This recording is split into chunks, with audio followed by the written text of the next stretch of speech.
let's move along from that box and get into the one that I'm really excited to show you guys.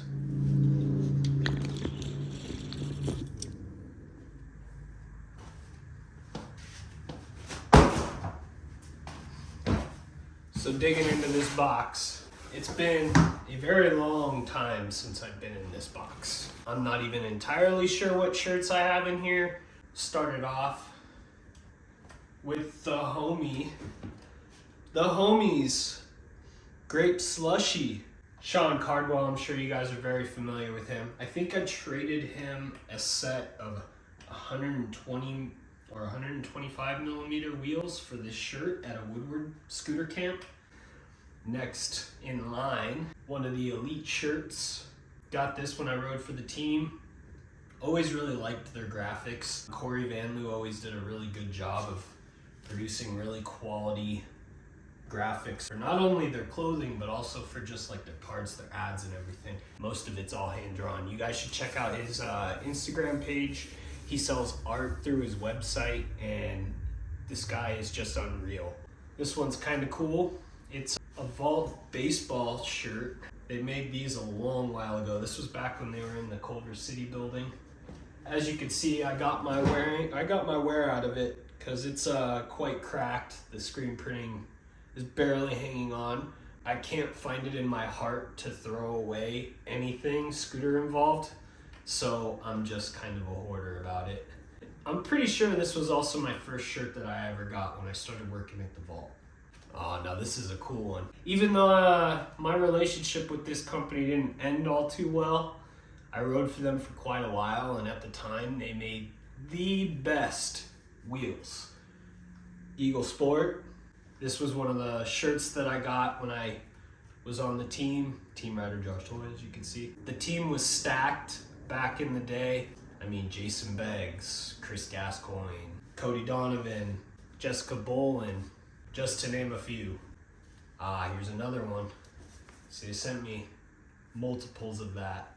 I don't even know what this one is. Oh, now I do. The Scooter Tees Scooter Camp shirts.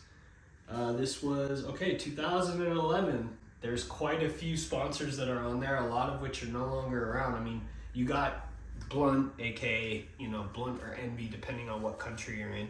Grindo Scooters, Scooter Zone, Phoenix. Inward Scooters, that's another big one right there. Lucky, Razor, Dominator Scooter Accessories, aka DSA, Freestyle Depot.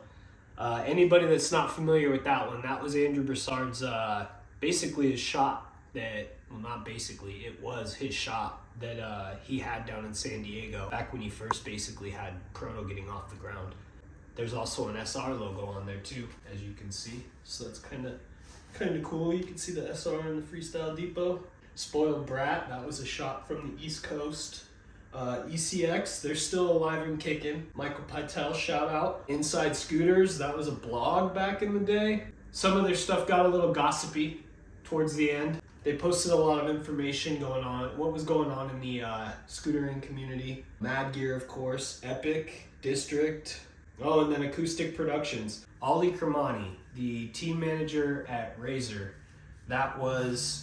Acoustic was his brand. He started making shirts and things like that. And then eventually, when I was riding for Razor, a situation happened between me and another team rider that were producing the RVM videos. Basically, I almost got screwed out of the job doing RVM4. Ollie backed me. I picked up the rest of the work, trying to finish the DVD. He knew he could trust me. We made a lot of videos. It was fun to be able to produce videos and get paid a living wage doing it. Speaking of Razor, one of the old shirts. Going with that Razor shirt, when I went to Woodward Scooter Camp at Woodward West, the Scooter Tees crew, aka Miss Funk, shout out Miss Funk, she used to set it up to where you could do tie-dye shirts. She would give you a Scooter Camp shirt that you could tie-dye yourself, or if you had your own shirts, you could bring in your own shirts and tie-dye them. So what I did when I still rode for Razor is I brought one of the Razor shirts. And I think it came out pretty sick. Like, it's kind of faded now, but it's like a grayish black with red and obviously the white shirt.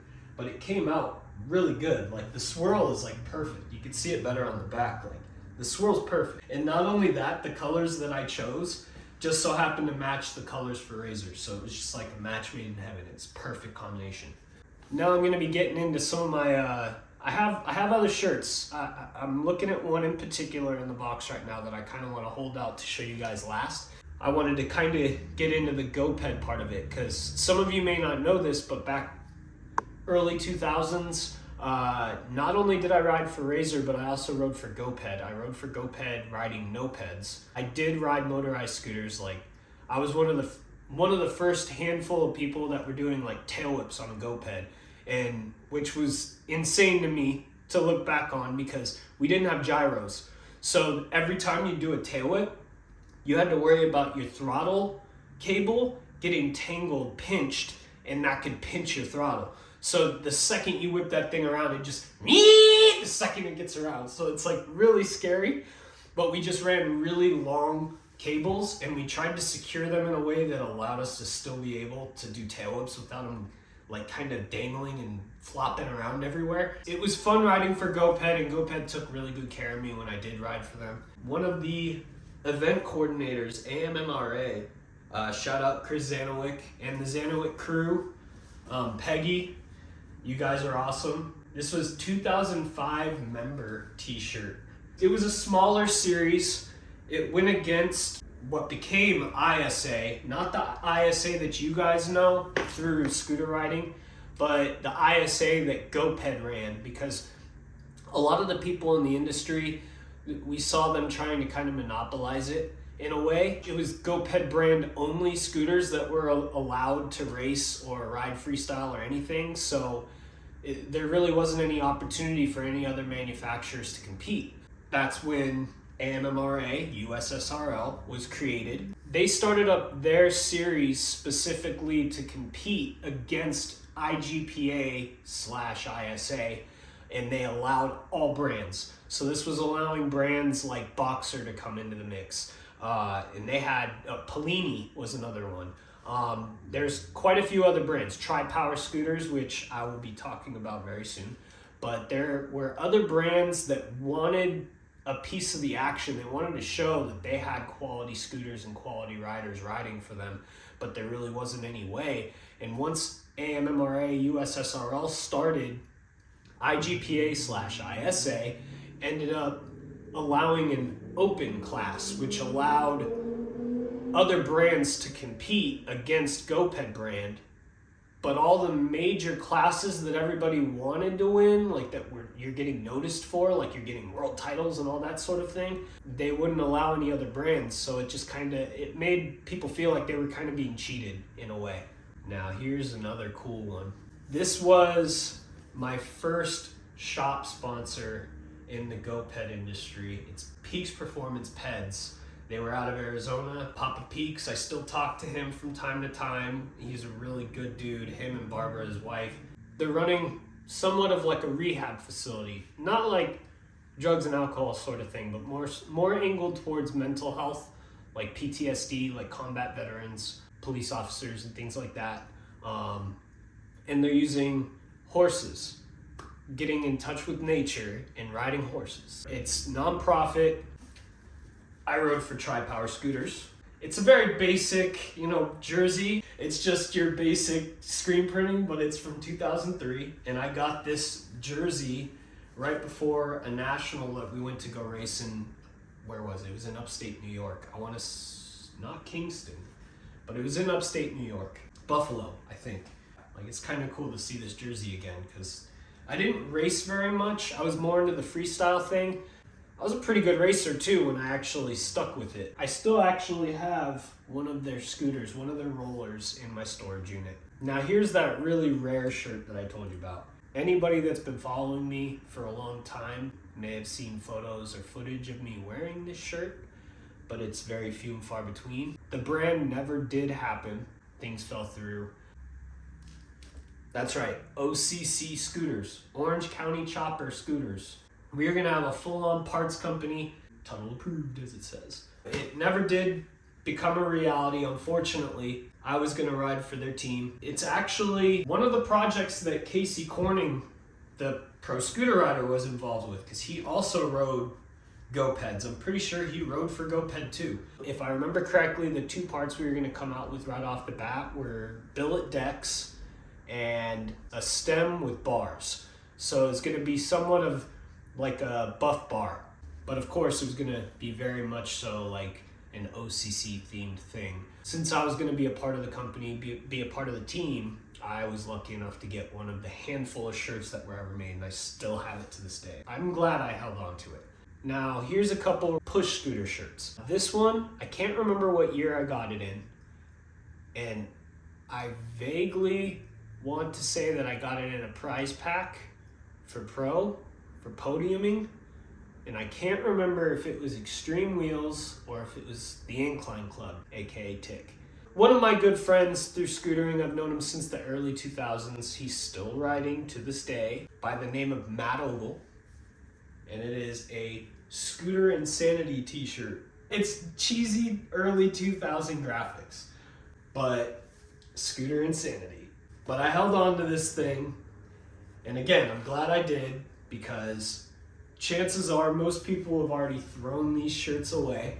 I think it's somewhat of like a treasure, just because it reminds a lot of us OGs of how the community was back then, when it was very forum driven, where there really wasn't any events happening.